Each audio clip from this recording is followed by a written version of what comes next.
Prime Minister Narendra Modi will gift several unique art and handicraft items from Himachal Pradesh to various world leaders during the upcoming G20 summit in Indonesia, officials said on Wednesday. As per the reports, the Prime Minister will gift items such as Chamba Rumals, Kangra miniature paintings, Kinnori shawl, Kullu shawl, and Kannal brass during his meeting with the world leaders. Prime Minister's gesture is expected to give a big boost of Himachal Pradesh's art and culture globally while taking it to different parts of the world.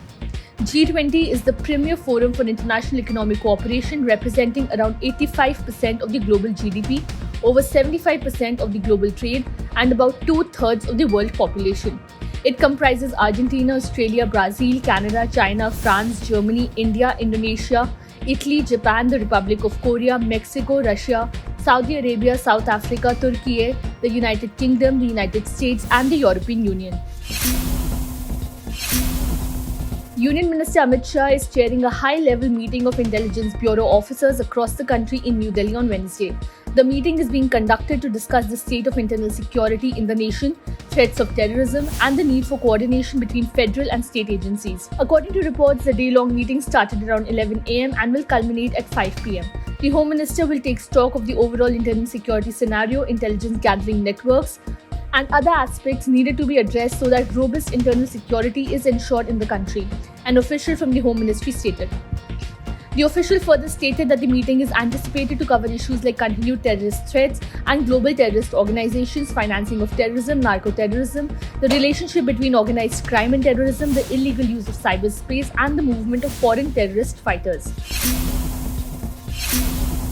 At a time when AIUDF chief Badruddin Ajmal has publicly shown interest and urged the Congress to join hands in the fight against ruling BJP, Assam Congress has outrightly quashed it and said that there was no way of stitching alliance with Ajmal's party once again. On several occasions in the past, Congress and AIUDF have allied to contest polls but later has been splitting their ties. Assam Congress chief Bhupen Kumar Bora told ANI that his party will not make an alliance with AIUDF, which he termed a communal force. AIUDF and BJP are both communal forces. One communal force can't survive, and for their own survival, they are supporting each other internally and they are dividing people openly, Bora said. Justice D.Y. Chandrachud took oath as the 50th Chief Justice of India on Wednesday after over 6 years as a judge of the Supreme Court. He will have a tenure of 2 years at the Supreme Court. He will succeed Justice Uday Umesh Lalit as the 50th Chief Justice of the country. President Draupadi Murmu administered the oath of office to him at Rashtrapati Bhavan today morning. His illustrious father, Y.V. Chandrachud, was the longest-serving Chief Justice of India and remained at the helm from February 22, 1978 to July 11, 1985. Justice D.Y. Chandrachud, during his tenure as judge of the Supreme Court, overturned 2 judgments of his father, who served as the 16th Chief Justice of India. He was born on November 11, 1959 and was elevated to the top court on May 13, 2016.